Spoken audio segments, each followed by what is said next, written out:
সকলকে ভালোবাসুন, সকলের প্রতি এগিয়ে আসুন। এই প্রতিষ্ঠানটি আজকে নয়, এই মন্দিরে এসে কেউ কোনোদিন খালি হাতে যায়নি। এই যে মানুষটি এসেছে তার ভয় রয়েছে, আমার হাতের উপর লাগছে, নিজের যাইতে পারেনি।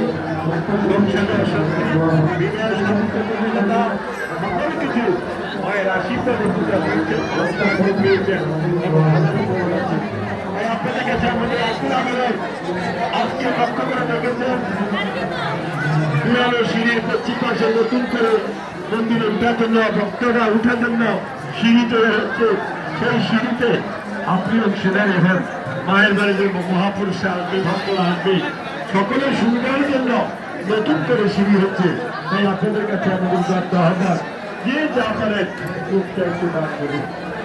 তার কথা করবেন সেটা আপনার মনে দেখেন, যে যাতে পারে আপনি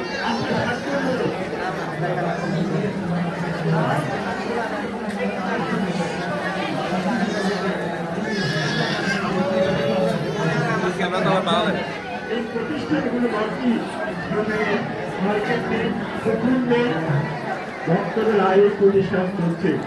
এই যে পাহাড়ের শীর্ষের মন্দিরগুলি যাত্রী নিবাস, গীতা ভবন, রন্ধনশালা, প্রসাদ জায়গা